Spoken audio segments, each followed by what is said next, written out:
സ്വർണത്തിന് നല്ല വിലയുള്ള സമയമാണ്. ആർക്കെങ്കിലും സ്വർണം അത്യാവശ്യമായിട്ട് ഉണ്ടെന്നുണ്ടെങ്കിൽ ഇന്റെ ഒപ്പം പോരി. രണ്ട് ഔലിയാക്കന്മാരുണ്ട്, ഒരു തൊടണൊക്കെ സ്വർണ്ണാണ്. മരത്തുമെന്ന് ഇല പറിച്ചു വന്നാലും കൂടിയും അത് സ്വർണ്ണമായിട്ടാണ് ചാടും. കേട്ടോ പകര ഹസനിയുടെ അതിഗംഭീരമായ തള്ള്. വിഷമിക്കുന്ന ആളുകൾ എന്ന് പറഞ്ഞാൽ ഇങ്ങനെ അടുത്തുള്ള എന്തെങ്കിലും എടുത്താണ് കൊടുക്കുന്നത്, സ്വർണ്ണാവും. അതുകൊണ്ട് പിന്നെ AP വിഭാഗത്തിൽപ്പെട്ട എല്ലാവർക്കും പൈസ കൊണ്ട് കണ്ണാണൂല. കാരണം എന്താ വെച്ചാല് ഇവര് രണ്ടാൾക്കാർ മതി, അല്ലെങ്കിൽ മൂന്നാൾക്കാർ മതി. ഇവർക്കൊക്കെ എവിടെ തൊട്ടാലും സ്വർണ്ണല്ലേ. അപ്പോ ഒന്നും വേണ്ട, മണ്ണിൽ ഒരു പൊടി മണ്ണെടുക്കുക, അതും കൊടുത്താൽ പോരെ, ഒരാഴ്ച ഒരാൾക്ക് ജീവിക്കാം. പിന്നെ ഇപ്പൊ എന്താ വേണ്ട, വെറുതെ അല്ല ഇവരിങ്ങനെ ജീവിച്ചു പോണത്. ഇവരൊക്കെ ഇങ്ങനെ കാറും ബംഗ്ലാവും കയറ്റിനാണ്. എന്താ സംഭവം മനസ്സിലായിട്ടില്ലേനു. ഇത് രണ്ടാൾക്കാർ ഇരുന്നിട്ട് തൊടുന്നൊക്കെ ഒന്നും വേണ്ട, ഒരു നല്ലൊരു പാറക്കണ്ണം കൊണ്ടുപോയാണ് കജി കൊടുത്താണ്ട് അത് സ്വർണ്ണാക്കിച്ച് പോന്നാ പോരെ. എന്ത് സുഖ ജീവിക്കാൻ, പണിക്കും പോകണ്ട. വല്ലാത്തൊരു കൗമന്നെ കേട്ടോ. പുടിച്ചീനും വലുത് മാളത്തിൽ എന്ന് പറഞ്ഞ മാതിരി ഇപ്പൊ പറഞ്ഞ ആള് എടുത്തുള്ള എന്തെങ്കിലും എടുത്തു കൊടുത്താലും എന്താണ്, സ്വർണ്ണാണ്. അടുത്ത ആള് വരാൻ പോണം എന്താ പറയാ, നിങ്ങൾക്ക് മരത്തുമെന്ന് ഇലാണ് വലിച്ചു കൊടുത്താ അതൊക്കെ സ്വർണ്ണ. കേട്ടോളി. അയിലക്കാട് പാപ്പുണ്ടായിരുന്നു. പാവങ്ങൾ വന്ന് കുട്ടികളെ കെട്ടിക്കണ വിഷമൊക്കെ പറഞ്ഞാല് മരത്തിന്റെ ഇലൊക്കെ പൊട്ടിച്ചിട്ട് കൊടുക്കും. അത് കൈ കൊടുത്തുകൊണ്ടേ വിറ്റോ വാങ്ങിക്കോ, സ്വർണ്ണാണിക്കാൻ. എന്താ കറാമത്തറിയോ, സ്വർണം മരത്തുമ്പോ നിലാണ് പറിച്ചെടുത്താ അത് സ്വർണ്ണാവാണ്. അത് പറിച്ചെടുക്കുമ്പോ നിലത്തേക്ക് ചാടുമ്പോ അവിടാണോ?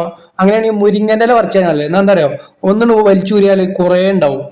എണ്ണത്തിനനുസരിച്ചാണെങ്കിലേ, ഇലയുടെ എണ്ണത്തിനനുസരിച്ചൊക്കെ സ്വർണ്ണാവാണെങ്കിൽ, അല്ലെങ്കിൽ പുളിന്റെ ഇല എടുക്കുക. എന്നാ പിന്നെ ഒരു കൊമ്പുമ്പോ ഒന്നായിട്ട് വലിച്ചു എടുത്താൽ മതിയല്ലോ, ഇഷ്ടംപോലെ സ്വർണം കിട്ടും. ഇയാളെ വർത്താനം കേട്ട എത്ര മനുഷ്യന്മാരാണ് സ്വന്തം പെൺകുട്ടികളെ കെട്ടിച്ച കണ്ടോലെ മുന്നിക്ക് കൈ നീട്ടി നടക്കണറിയോ. എന്നിട്ട് പറയാണ് എന്തൊരു തള്ളാണ് ഈ മനുഷ്യൻ തള്ളണത്. മഹബത്തുള്ള ചെറുപ്പക്കാരായി പറയാൻ ഞാൻ ഒരുങ്ങിയപ്പോ മറന്നുപോയത്.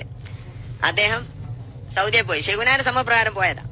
അവിടെ ചെന്ന് അദ്ദേഹം പെട്ടെന്ന് ഒരു മാസത്തിന്റെ ഉള്ളിൽ തന്നെ അയാള് അവിടെ അറസ്റ്റിലായി പോയി. ഷെയ്ഖുന വല്ലാത്ത ചാദ്യം തന്നെ കേട്ടോ. ഷെയ്ഖുനാന്റെ സമ്മതത്തോട് കൂടി പോയിട്ട് അവിടെ എത്തിയപ്പോ ജയിലിലായി. വല്ലാത്തൊരു ഗതിട്ടോ മനുഷ്യൻ്റെത്. അപ്പൊ ഷെയ്ഖുനൊക്കെ പിടുത്തം കിട്ടിയിട്ടുണ്ടാവില്ല. അതിപ്പോ അവിടെ ചെന്നാല് ജയിലിലാവും. പിന്നെ എടുക്കാൻ ഞാൻ തന്നെ പോകേണ്ടി വരുന്ന മൂപ്പര് ചിന്തിച്ചിട്ടുണ്ടാവില്ല. പൊട്ടനേക്കരം ഇത്. കുടുങ്ങിയാലും ഇയാൾ തന്നെ പോകണ്ടേ, വേറെ മനുഷ്യന്മാരിലല്ലോ ദുനിയാവില്. ലോകം നിയന്ത്രിക്കണ ഈ മനുഷ്യനല്ലേ. അയാളുടെ അതാപങ്ങൾ ആലോചിച്ചോക്കാണ്. സൗദി അറേബ്യയിൽ ഒരാൾ പോയി അങ്ങോട്ട് കുടുങ്ങിയ അവിടെ പോകണം. അപ്പൊ ഇങ്ങനെ അമേരിക്കക്ക് ഏതെങ്കിലും മുരീത് പോയിക്കൊണ്ട് അവിടെ കുടുങ്ങിയ അങ്ങോട്ട് പോകണം. ഇത് മനുഷ്യൻ കണ്ട് എടങ്ങാറായിട്ട് മരിച്ചു പോയതാ. 14 കൊല്ലം മുമ്പ് അങ്ങോട്ട് എടങ്ങാറായി. ഇത് എവിടേക്കും എത്തിപ്പെടുന്നില്ല. ആകെ പരക്കം പാച്ച ഒരു മനുഷ്യന്റെ ജീവിതത്തിൽ ഒന്നിനും വെച്ച ആകെ പരക്കം പായ. ലാസ്റ്റാണ്ട് മരിച്ചു. പരക്കം പാഞ്ഞാണ് ഭ്രാന്തായിട്ടേ. പിന്നെ അങ്ങോട്ട് പോയി. അല്ല എന്താ ചെയ്യ, മനുഷ്യന്മാര് മുഴുവൻ പരാതി പറയല്ലേന്ന്. ബാക്കി തള്ളുകൂടി കേക്കി. അവിടെ ഒരു തെറ്റു ചെയ്യാതെ എന്തോ ഒരു കുറ്റാളവിൽ ആരോപിച്ച് ആള് ജയിലിൽ അടക്കപ്പെട്ടു. ജയിലിൽ കിടന്ന് CM വിളിച്ച് കരാൻ തുടങ്ങി. എന്നെ ഇതിനങ്ങോട്ട് പറഞ്ഞത് എനിക്ക് നാടന്റെ പോരേനോ, എന്നെ ജയിലിലാക്കാൻ അങ്ങോട്ട് വിടണ്ടീനൊക്കെ ഷെയ്ഖുനാനോടാ പറയും. ഇനിയിപ്പോ ഷെയ്ഖുനാനോട് പറഞ്ഞതാണോ കുറ്റം? അല്ലാതെ ആരോടാ പറയാ? ഈ ലോകം നിയന്ത്രിക്കണ വേറെ ആരാ? ഷെയ്ഖുന വരാതെ എവിടുന്ന് അതിൻ്റെ ഉള്ളിൽ നിന്ന് കഴിച്ചിലാവുക? സൗദി അറേബ്യയിലൊക്കെ കുടുങ്ങിയ പോയില്ല മനുഷ്യന്റെ കാര്യം. പിന്നെ വന്നിട്ട് വല്ല ആ ജയിലിന്റെ ഉള്ളിൽ നിന്ന് ആ വല്ല ഓട്ടയും കുത്തിയിട്ട് പൊന്തിച്ചെടുക്കുക, അല്ലാതെ രക്ഷയില്ല. അവിടുന്ന് പോരാൻ പറ്റൂല. പിന്നെ ഷെയ്ഖുന വരെയല്ലാതെ എന്തെങ്കിലും മാർഗമുണ്ടോ മുസ്ലിയാരെ? വിളിച്ചാ വരല്ലാതെ വെറുതെ ലാൽ പോയത്. ഈ അതി ഗതികൾ ഉണ്ടാക്കിയ ആള് മരിച്ചല്ലാതെ കാട്ടാ. ഷെയ്ഖുനാന്റെ സമപ്രകാരം പോന്നല്ലേ, ഇന്നെ ജയിലിലാക്കാൻ അങ്ങോട്ട് പറഞ്ഞാക്കണ്ടീനോ, ഷെയ്ഖുനാനോട് കുറ്റം പറഞ്ഞ മാതിരി എന്നെ പറയാൻ ഒക്കെ പറയാ ഷെയ്ഖുനാനോട്. അത് അത്ര വലിയൊരു ഷെയ്ഖായിട്ടും മൂപ്പരോട് എല്ലാം പറയട്ടെ, ഒക്കെ തുറന്ന് പറയാം. കാരണം എന്താണ്, എല്ലാം നിയന്ത്രിച്ച് പടച്ചോൻ പറഞ്ഞത് നിങ്ങളെ ചെരുപ്പിന്റെ വാറിന്റെ അടുത്ത് ഞാനുണ്ട്, നിങ്ങൾ എന്നോട് ചോദിക്കാന്നാണ്. പക്ഷെ ഇവരെ സംബന്ധിച്ചിടത്തോളം ചെരുപ്പിന്റെ വാറിനോളം അല്ല, രക്തത്തിന്റെ ഉള്ളിൽ ഷെയ്ഖുനയാണ്. പിന്നെ ഇപ്പൊ എന്താ പറയണീന്നേ? അവിടെ പറഞ്ഞാൽ മൂപ്പര് എന്ത് ചെയ്യും, അങ്ങോട്ട് വരും. വന്നിട്ട് ഹാജരായിട്ട് എന്ത് ചെയ്യാന്നറിയോ, എവിടുന്നാ വെച്ചാൽ അവിടെ നിർത്തുകൊണ്ടോ ജയിൽ. എന്ത് ജയില്, എന്ത് സൗദി അറേബ്യ. കണ്ടോളി നിങ്ങളെ ഷെയ്ഖുനെ വരുന്നുണ്ടോളി. ഇയാള് രാത്രി അങ്ങനെ കരഞ്ഞു കൊടുക്കുക, ഹജ്ജിന്റെ ടൈമാ. അങ്ങനെ ഇയാൾ കരഞ്ഞു കൊടുക്കുമ്പോ അത് ഹജ്ജിന്റെ സമയമൊന്നും ആവില്ല. പക്ഷെ എന്താ അറിയോ, ആ സമയത്തേക്ക് ഹജ്ജാണ് ആക്കാണ് പിന്നെ ആര്, ഷെയ്ഖുന. അത് പിന്നെ നേരം വെളുക്കുമ്പോതിന് ഹജ്ജിന്റെ ടൈമാക്കി കൊല്ലം അങ്ങോട്ട് മറിയും. കാരണം ഷെയ്ഖുനെയാണ് ലോകം നിയന്ത്രിക്കണത്. കലണ്ടർ ഒറ്റ തിരിച്ചല. അക്കമാറി വാച്ചിന്റെ സ്വിച്ച് നിൽക്കുമ്പോണ്ടല്ലോ ഒരൊറ്റ പോക്ക്. അല്ലെങ്കിൽ നമ്മൾ ടൈമർ ഇട്ട് വെക്കുമല്ലോ ചില സാധനത്തിന്, സെക്കൻഡ് ഇങ്ങനെ മാറിപ്പോവല്ലോ. അതേപോലെ ഷെയ്ഖുനെ സ്വിച്ചാണ് നിൽക്കും. നിൽക്കുന്നതോട് കൂടി അവിടെ മാറി കലണ്ടറൊക്കെ മറിഞ്ഞു പോയിട്ട് എന്ത് ചെയ്യാണ്, നേരെ ഹജ്ജിക്കണെത്തി. ഇനി എന്താ സംഭവിക്കണം നോക്കാം. ഇപ്പുറത്ത് ഷെയ്ഖുന വണ്ടി കൊണ്ടുവന്ന് നിർത്തിയിട്ട് ഷെയ്ഖുന ആ ജയിൽ തുറന്ന് ഉള്ളിൽ കയറി തുറന്നു പറയണതുകൊണ്ടേ, ഇത് സൗദി അറേബ്യയിലായതുകൊണ്ട് തുറക്കാതെ കിട്ടൂല. കേരളത്തിലൊക്കെ ആണെങ്കിൽ എന്ത് ചെയ്യും, ചുമരുമ്പോ പോയിട്ട് ഒറ്റ കുത്താ, ചുമരൊക്കെ പൊട്ടി പൊളിഞ്ഞിട്ട് ആളാണ് പുറത്തേക്ക് എടുക്കും. ഇല്ലെങ്കിൽ ചുമരിനോട് പറയും ചുമരെ മാറി നിൽക്കൂ, കാരണം ലോകം മൂപ്പരല്ലേ നിയന്ത്രിക്കുന്നത്. സൗദി ചെന്നിട്ട് ഒരു പരിപാടി നടക്കണില്ല, കുറെ മുട്ടി നോക്കി വാതിൽ ഇല്ല തുറക്കൂല, കുറെ കുത്തി നോക്കി പൊളിയില്ല. ഇയാൾ എന്ത് ചെയ്തു? ചാവി പോയിട്ട് തുറന്നു. അല്ല ഒരു രക്ഷയില്ല, പൂട്ട് തുറക്കാൻ കിട്ടണില്ല, പൂട്ട് വലിച്ചിട്ട് കിട്ടണില്ല. ഇതൊക്കെ ചെയ്ത മനുഷ്യനെ കൊണ്ട് ഇത് കഴിയണില്ല. എന്തോ നിവൃത്തികോടുകൊണ്ട് ഇയാൾ കുടുങ്ങി. ലാസ്റ്റ് ഇയാൾ ചാവി വെച്ചോടം പോയിട്ട് മെല്ലണ് തുറക്കാട്ടോ. തുറന്ന് ഉള്ളിൽ കയറി സലാം പറഞ്ഞെത്തിപ്പോ ഷെയ്ഖുന ജയിലിലെത്തിന്. എന്താ ഇയാൾ പറഞ്ഞത്? ഷെയ്ഖുനെ തുറന്നുള്ളിൽ കയറി നോക്കുമ്പോ ഷെയ്ഖുനെയാണ്. അപ്പൊ തുറന്നുള്ളിൽ കയറിയത് വേറെ ഷെയ്ഖുനെയാണോ, തുറക്കാൻ വന്ന് വേറെ ഷെയ്ഖുനെയോ? ഒന്നും പിടുത്തല്ല. ഇയാൾ ഈ ലോകത്തൊന്നല്ലേ? എനിക്ക് തോന്നുന്നു ഇയാളിപ്പോ ഷെയ്ഖുനാന്റെ ഏറ്റവും അടുത്ത മുരീദായിട്ട് ഭ്രാന്തായിക്കൊണ്ട് തോന്നുന്നുണ്ട്. പറയണതും പിന്നെ എന്താണ് ചെയ്യണമെന്ന് ഇയാൾക്കെന്നെ പിടുത്തല്ല. ഇപ്പൊ ഷെയ്ഖുനാനേക്കാൾ വലിയ ഷെയ്ഖുന ഇയാളാണോ ഡൗട്ട് എനിക്കുണ്ട്. നീ കരയുന്ന കേട്ട് വന്നാ ഞാൻ ഹജ്ജിന് വന്നതാ. വാ ഞാൻ കൈ പിടിച്ച് കൊണ്ടുവന്ന് വണ്ടി കയറ്റി നേരെ വിട്ട്. ഒരു മനുഷ്യനെ കുറിച്ച് ഈ കോലൊക്കെ പറയുമ്പോൾ ഒന്ന് ആലോചിക്കേണ്ട മനുഷ്യ.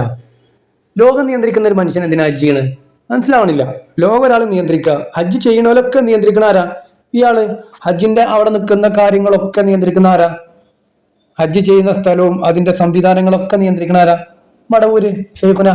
പിന്നെ അയാൾ എന്തിനാ അവിടെ പോയി ഹജ്ജ് ചെയ്യണമെന്ന് നിങ്ങൾക്ക് മനസ്സിലാവണില്ല. നിങ്ങൾ എന്താണ് ഈ പറയണത്? തമ്മിൽ വല്ല യോജിപ്പുള്ള വർത്താനം പറയും ചങ്ങൈമാരെ. വണ്ടി കയറ്റി നേരെ വിട്ട് ഏതൊരു സ്ഥലം പറഞ്ഞു സൗദിയിൽ, എനിക്ക് അറിഞ്ഞൂടെ, അവിടെ ആക്കി കൊടുത്തു. ഇദ്ദേഹം നാട്ടിൽ വിളിച്ച് ഷെയ്ഖുന ഭാര്യനോട് പറഞ്ഞു ഷെയ്ഖുന അവിടെ വന്നു. ചെറുപ്പത്തൊക്കെ വായിക്കുന്ന ബാലരമീല കഥകള്, മായാവി കഥകൾ തുടരും എന്ന് പറഞ്ഞു. ഇത് തുടരാനും ഇല്ല അവസാനവും ഇല്ല. ഇതാ ജയിലിൽ നിന്ന് പുറത്താക്കി ഓരോരുത്തർക്ക് എത്തിച്ചു കൊടുത്തു. എന്നാ എന്താ അവിടുന്ന് അമ്പ് ചെയ്തിട്ട് കേരളത്തിലെ വിട്ടുകൂടിയോ? അതിന് കഴിയൂല നിങ്ങളെ ഷെയ്ഖുനാക്ക്? ഇത്ര പൊട്ടനാണോ ഇയാള്? അവിടുന്ന് ആ ജയിലിൽ നിന്ന് എത്ര റിസ്ക് എടുത്ത് അവിടെ പോയിട്ട് ഇറക്കി കൊണ്ടുവന്നിട്ട് എന്താ കേരളത്തിൽ ഏറെ കൊടുത്തിട്ടതിനോ? വണ്ടി കയറ്റി നേരെ വിട്ട് ഏതൊരു സ്ഥലം പറഞ്ഞു സൗദിയിൽ, എനിക്ക് അറിഞ്ഞൂടെ, അവിടെ ആക്കി കൊടുത്തു. ഇദ്ദേഹം നാട്ടിൽ വിളിച്ച് ഷെയ്ഖുന ഭാര്യനോട് പറഞ്ഞു ഷെയ്ഖുന അവിടെ വന്നു. ഈ ഷെയ്ഖുനാന്റെ കറാമത്തും അദ്ദേഹത്തിന്റെ പോരീഷകളും നാട് മുഴുവൻ നടന്ന് തെരഞ്ഞെടുത്ത് അന്വേഷിച്ച് പിടിച്ച് പറയിപ്പിച്ച് നടന്ന സിറാജുദ്ദീൻ ജയിലിലായപ്പോ ജാമ്യം എടുക്കാൻ ആരൊക്കെ പോണ്ടി വന്നു, എന്തൊക്കെ ചെയ്യേണ്ടി വന്നു, എന്തേ ഷെയ്ഖുന പോയിന്? ആരെങ്കിലും കേട്ടോ? ഈ പറയണ ഷെയ്ഖുനാന്റെ മടവൂരിന്റെ മാല ഓതി ഏസാമരിപ്പിന്റെ അടിയിൽ കുത്തിരിക്കണ കുറെ പെണ്ണുങ്ങളും കുറെ ആണുങ്ങളും ഇവിടെ ഉണ്ടല്ലോ. ഇവര് തലച്ചോറുണ്ടെങ്കിൽ ചിന്തിക്ക്. ഈ സിറാജുദ്ദീൻ ഇങ്ങനെ ഒരു ജയിലിലകപ്പെട്ടപ്പോ ഏത് ഷെയ്ഖുനെ പോയത്? ഷെയ്ഖുന മടവൂരന എന്നൊക്കെ പറഞ്ഞ ഇങ്ങനെ പാട്ടാടൂലേ? ഏസാമരിപ്പിന്റെ അടിയിൽ ഖുർആനല്ലേ ഓതുന്നത്? ഈ മാലിം മൗലൂദ് ഓതി കുത്തിരിക്കണങ്ങൾ ചിന്തിക്കണത് ഈ സിറാജുദ്ദീൻ കുടുങ്ങിയപ്പോ. ഒന്നും വേണ്ട, ഈ സിറാജുദ്ദീന്റെ ബുദ്ധി ഉണ്ടെങ്കിൽ ചിന്തിച്ചോളി. അള്ളാഹു പറഞ്ഞു ചിന്തിക്കുന്നവർക്ക് ദൃഷ്ടാന്തമുണ്ട് എന്ന്. ഈ സിറാജുദ്ദീന്റെ ഭാര്യ ശ്വാസം മുട്ടി ബ്ലീഡിങ് ഉണ്ടായി വീട്ടിൽ കിടന്ന് മരിക്കുമ്പോ എന്തേ ഷെയ്ഖുനാക്ക് ഒരു ഊത്തൂതിയ പോരെന്നോ? എന്തേ ഷെയ്ഖുനാക്ക് നിൽക്ക അവിടെ എന്ന് പറഞ്ഞ പോരെന്നോ? അറ്റ്ലീസ്റ്റ് കാന്തപുരത്തിന് ഒരാള് 3 ഡയാലിസ് ഒരു ദിവസം ചെയ്തു എന്ന് പറഞ്ഞു. അത് പറഞ്ഞതിന്റെ കളവ്. എന്നിട്ട് അയാൾ വന്നാട് പറഞ്ഞപ്പോ ഇയാൾ പറയാണ് ഈ 1 പോട്ടോ 3 പോട്ടോ പറഞ്ഞു. ആ മനുഷ്യൻ എന്തേ? ഈ സിറാജുദ്ദീൻ ഈ കോലം മടവൂരിന്റെ കറാമത്തും പറഞ്ഞു എവിടെയുള്ള ചവിടുക്ക് കുന്തവും പടി എടുത്ത് നടക്കണം ഇയാള് കുടുങ്ങിയപ്പോ എന്ത് പറയുന്നത്? അത്ര ചിന്തിച്ചാ പോരാ മുസ്ലിമായ മനുഷ്യന്മാർക്ക്? മക്ക മുശ്രിക്കീങ്ങൾ പോലും ഒറ്റ കൈക്ക് അവസാനം ഇവര് പടച്ചോനെന്ന് വിളിച്ചിരുന്നു. ഈ പറഞ്ഞ സമസ്തക്കാർക്ക് അതുമില്ല. എവിടെ കുടുങ്ങിയാലും അപ്പോ മുനാഫിക്ക് ഷിർക്കിന്റെ ലക്ഷണമല്ലാതെ വേറൊരു പരിപാടിയില്ല. കാഫിരീങ്ങളെ പരിപാടിയല്ലാതെ അള്ളാനല്ലാതെ മാത്രമേ വിളിക്കൂ എന്ന് നിയ്യത്ത് വെച്ച് ശൈത്താന്റെ അടുത്തുനിന്ന് അതിന്റെ സർട്ടിഫിക്കറ്റ് വാങ്ങി പോകുന്ന ഒരേ ഒരു വർഗ്ഗാണിത്. അള്ളാഹു കാത്തു രക്ഷിക്കട്ടെ.